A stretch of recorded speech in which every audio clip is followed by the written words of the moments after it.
Hi hello ನಮಸ್ಕಾರ. ಸಾಮಾನ್ಯ ಜ್ಞಾನ ಮತ್ತು ಸಂವಿಧಾನಕ್ಕೆ ಸಂಬಂಧಪಟ್ಟಿರುವಂತಹ ಟಾಪ್ 30 ಪ್ರಶ್ನೋತ್ತರ ಕಾರ್ಯಕ್ರಮಕ್ಕೆ ಸ್ವಾಗತ ಸುಸ್ವಾಗತ. ಈ ಒಂದು ಎಪಿಸೋಡ್ ಅನ್ನ ಸಂಪೂರ್ಣವಾಗಿ ನೋಡಿ. ಇಷ್ಟವಾದಲ್ಲಿ ಲೈಕ್ ಮಾಡಿ, ಶೇರ್ ಮಾಡಿ, ಕಮೆಂಟ್ ಮಾಡಿ. ಇಲ್ಲಿ ಕೊಟ್ಟಿರುವಂತಹ ಪ್ರತಿಯೊಂದು ಪ್ರಶ್ನೆಯೂ ಕೂಡ ಮುಂಬರುವಂತಹ ಯಾವುದೇ ರೀತಿಯ ಸ್ಪರ್ಧಾತ್ಮಕ ಪರೀಕ್ಷೆಗಳಾಗಿರ್ಬೋದು, FDA, SDA, ಪೊಲೀಸ್ ನೇಮಕಾತಿ, KPSC ಸಿ ಗ್ರೂಪ್ ಹುದ್ದೆಗಳು, ಶಿಕ್ಷಕರ ನೇಮಕಾತಿಗೆ ಸಂಬಂಧಪಟ್ಟಿರುವಂತದ್ದೇ ಆಗಿರುತ್ತೆ. All the best. Thank you. ಸಂಸತ್ತಿನ ಅಂಗೀಕಾರದೊಂದಿಗೆ ರಾಷ್ಟ್ರೀಯ ತುರ್ತು ಪರಿಸ್ಥಿತಿಯು ಗರಿಷ್ಠವಾಗಿ ಎಷ್ಟು ಕಾಲ ಜಾರಿಯಲ್ಲಿರುತ್ತದೆ? ಅನಿರ್ದಿಷ್ಟಾವಧಿ. ಸಂಸತ್ತಿನ ಅಂಗೀಕಾರದೊಂದಿಗೆ ರಾಷ್ಟ್ರೀಯ ತುರ್ತು ಪರಿಸ್ಥಿತಿಯು ಅನಿರ್ದಿಷ್ಟಾವಧಿಯವರೆಗೆ ಜಾರಿಯಲ್ಲಿರುತ್ತದೆ. 4 is the right answer. 1969ರ ರಾಷ್ಟ್ರಪತಿ ಚುನಾವಣೆಯಲ್ಲಿ ಯಾರು ಎರಡನೇ ಪ್ರಾಶಸ್ತ್ಯದ ಮತಗಳನ್ನು ಪಡೆದವರು? CD ದೇಶ್ಮುಖ್. 1969ರ ರಾಷ್ಟ್ರಪತಿ ಚುನಾವಣೆಯಲ್ಲಿ CD ದೇಶ್ಮುಖ್ ಎರಡನೇ ಪ್ರಾಶಸ್ತ್ಯದ ಮತಗಳನ್ನು ಪಡೆದಿದ್ದರು. 3 is the right answer. ಯಾವ ರಾಷ್ಟ್ರಪತಿ ವಿರುದ್ಧ ಮೊದಲ ಬಾರಿಗೆ ಭಾರತದ ಸಂಸತ್ತು ಮಹಾಭಿಯೋಗ ನಿರ್ಣಯ ಮಂಡಿಸಿತ್ತು? VV ಗಿರಿ. VV ಗಿರಿ ರಾಷ್ಟ್ರಪತಿಯವರ ವಿರುದ್ಧ ಮೊದಲ ಬಾರಿಗೆ ಭಾರತದ ಸಂಸತ್ತು ಮಹಾಭಿಯೋಗ ನಿರ್ಣಯವನ್ನ ಮಂಡಿಸಿತ್ತು. 1 is the right answer.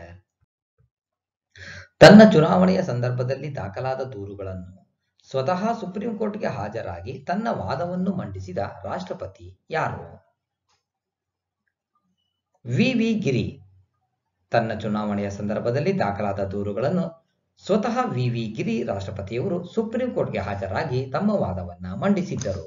3 is the right answer. ತತ್ವಜ್ಞಾನಿ ಎಂದು ಖ್ಯಾತಿಯಾಗಿದ್ದ ರಾಷ್ಟ್ರಪತಿ? ಸರ್ವೇಪಲ್ಲಿ ರಾಧಾಕೃಷ್ಣನ್. ಸರ್ವೇಪಲ್ಲಿ ರಾಧಾಕೃಷ್ಣನ್ ತತ್ವಜ್ಞಾನಿ ಎಂದೇ ಪ್ರಸಿದ್ಧರು. ಇವರ ಜನ್ಮದಿನವನ್ನ ಅಂದರೆ ಸೆಪ್ಟೆಂಬರ್ 5 ಶಿಕ್ಷಕರ ದಿನಾಚರಣೆ ಎಂದು ಆಚರಿಸಲಾಗುತ್ತದೆ. 2 is the right answer. ರಾಜ್ಯ ನೀತಿ ನಿರ್ದೇಶಕ ತತ್ವಗಳಲ್ಲಿ ಹೇಳಲಾಗಿರುವ ಕಾಮನ್ ಸಿವಿಲ್ ಕೋಡ್ ಉದ್ದೇಶ? ರಾಷ್ಟ್ರೀಯ ಐಕ್ಯತೆ.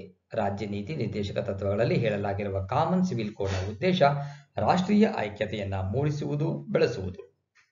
3 is the right answer. ರಾಜ್ಯ ನೀತಿ ನಿರ್ದೇಶಕ ತತ್ವಗಳನ್ನು ಭಾರತೀಯ ಸಂವಿಧಾನದಲ್ಲಿ ಉಲ್ಲೇಖಿಸುವ ಮುಖ್ಯ ಉದ್ದೇಶವೇನು?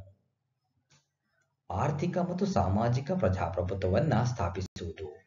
ರಾಜ್ಯ ನೀತಿ ನಿರ್ದೇಶಕ ತತ್ವಗಳನ್ನು ಭಾರತೀಯ ಸಂವಿಧಾನದಲ್ಲಿ ಆರ್ಥಿಕ ಮತ್ತು ಸಾಮಾಜಿಕ ಪ್ರಜಾಪ್ರಭುತ್ವವನ್ನ ಮೂಡಿಸುವುದೇ ಮುಖ್ಯ ಉದ್ದೇಶ. 4 is the right answer. ಭಾರತದ ವಿದೇಶಾಂಗ ನೀತಿಯನ್ನು ವಿವರಿಸುವ ಪರಿಚ್ಛೇದ ಯಾವುದು?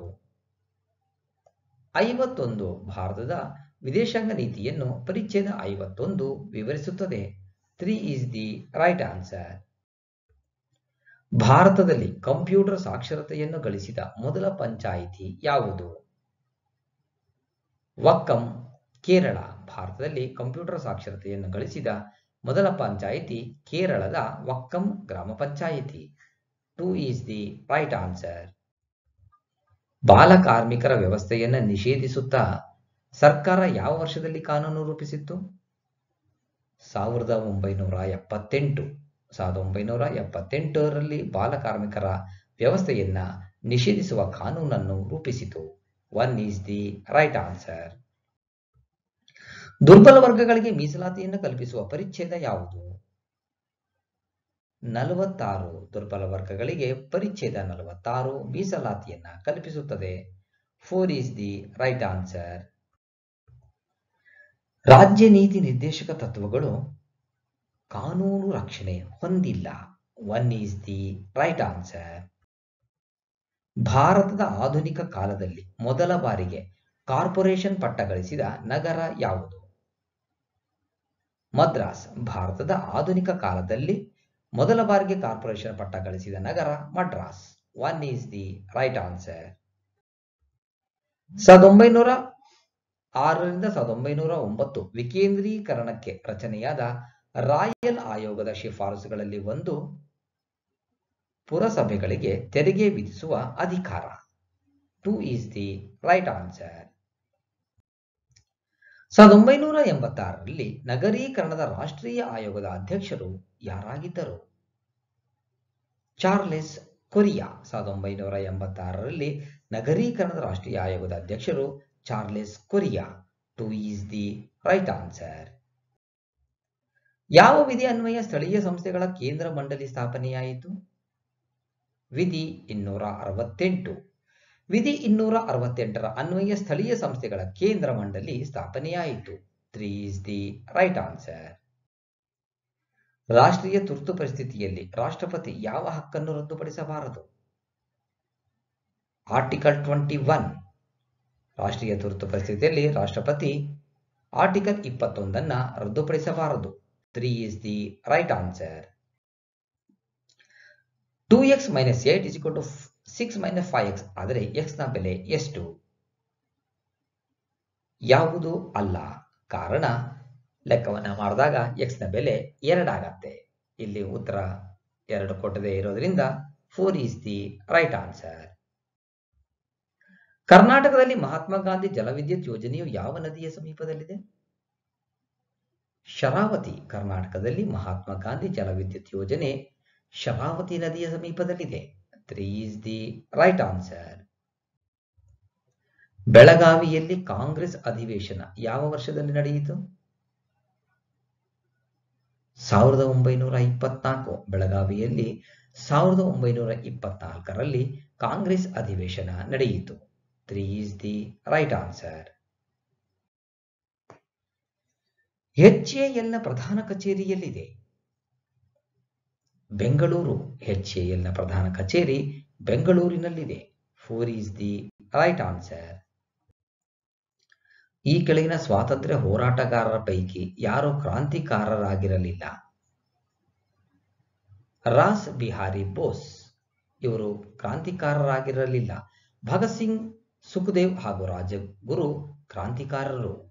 2 ಈಸ್ ದಿ ರೈಟ್ ಆನ್ಸರ್. ಕರ್ನಾಟಕದಲ್ಲಿ ಅತ್ಯಂತ ಕಡಿಮೆ ವಿಸ್ತೀರ್ಣದ ಅರಣ್ಯವನ್ನು ಹೊಂದಿರುವ ಜಿಲ್ಲೆ ಯಾವುದು? ವಿಜಯಪುರ.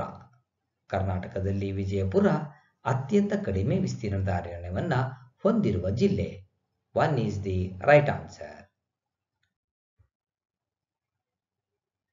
ಕೆಳಗೆ ನಮೂದಿಸಿರುವ ಕರ್ನಾಟಕದ ಯಾವ ಜಿಲ್ಲೆಗಳಲ್ಲಿ ಕಬ್ಬನ್ನು ಹೆಚ್ಚಾಗಿ ಬೆಳೆಯುತ್ತಾರೆ? ಈ ಎಲ್ಲ ಜಿಲ್ಲೆಗಳು ಅಂದರೆ ಮಂಡ್ಯ, ಬೀದರ್ ಮತ್ತು ಬೆಳಗಾವಿಯಲ್ಲಿ ಕಬ್ಬನ್ನು ಹೆಚ್ಚಾಗಿ ಬೆಳೆಯುತ್ತಾರೆ. 4 ಈಸ್ ದಿ ರೈಟ್ ಆನ್ಸರ್. ಈ ಕೆಳಗೆ ನಮೂದಿಸಿರುವ ನದಿಗಳ ಪೈಕಿ ಯಾವುದು ಕರ್ನಾಟಕದಲ್ಲಿ ಹರಿಯುವುದಿಲ್ಲ?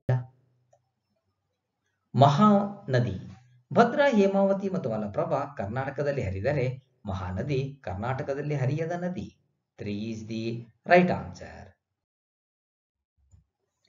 ಜಾಗತಿಕ ಮತದಾನ ಹಕ್ಕು ಎಂದರೆ ಡ್ಯಾಶ್ ಎಲ್ಲಾ ಮತದಾನದ ಹಕ್ಕು ದೊರೆಯುತ್ತದೆ.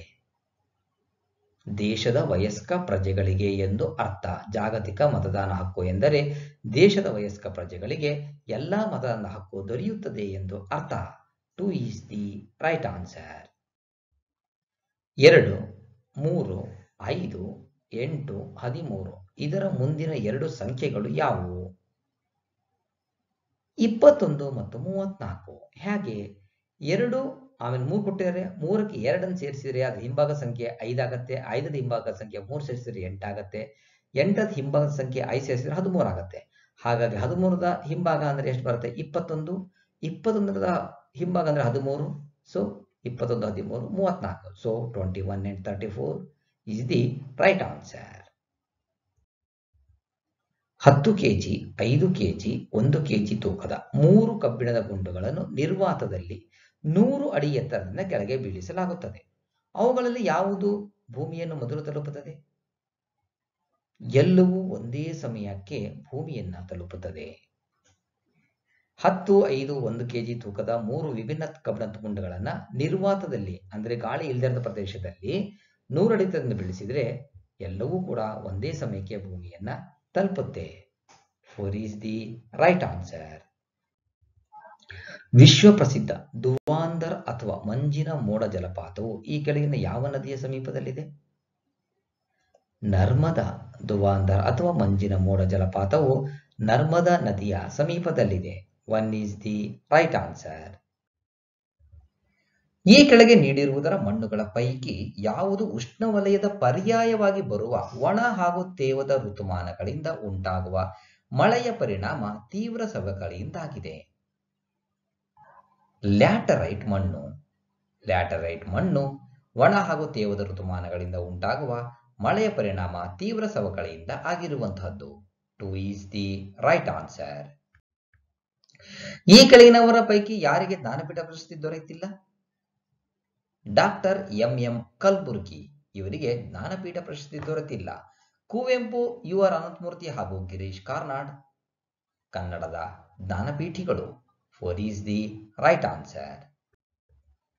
ಬ್ಲಾಕ್ ಹೋಲ್ ದುರಂತ ಘಟನೆ ಜರುಗಿದಾಗ ಬಂಗಾಳದ ನವಾಬರಾಗಿದ್ದವರು ಯಾರು? ಸಿರಾಜುದ್ದೌಲ್. ಬ್ಲಾಕ್ ಹೋಲ್ ದುರಂತ ಘಟನೆ ಜರುಗಿದಾಗ ಸಿರಾಜುದ್ದೌಲ್ ಬಂಗಾಳದ ನವಾಬರಾಗಿದ್ದನು. 2 is the right answer. Indian war of independence 1857 ಎನ್ನುವ ಪುಸ್ತಕವನ್ನು ಬರೆದವರು ಯಾರು?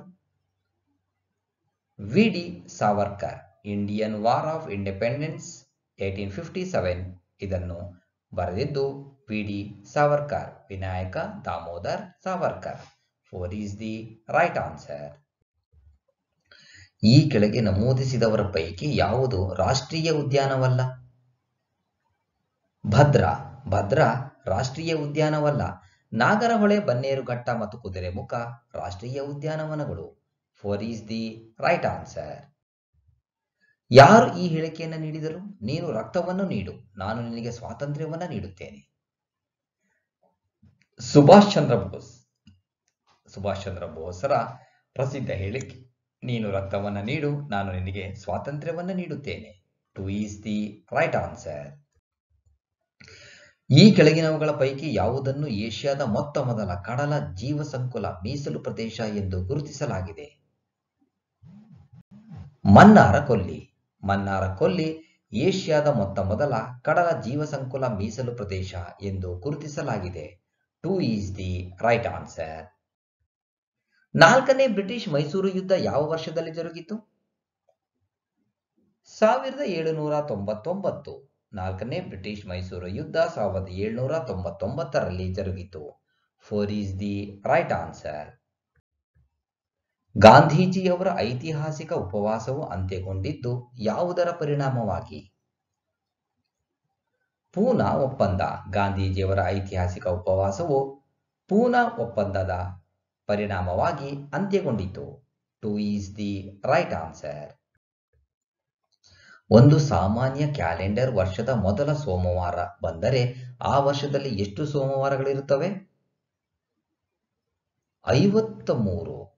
ಸಾಮಾನ್ಯ ಕ್ಯಾಲೆಂಡರ್ ವರ್ಷದಲ್ಲಿ ಮೊದಲು ವಾರ ಸೋಮವಾರ ಆಗಿದ್ದರೆ ಆ ವರ್ಷದಲ್ಲಿ 53 ಸೋಮವಾರಗಳಿರುತ್ತವೆ.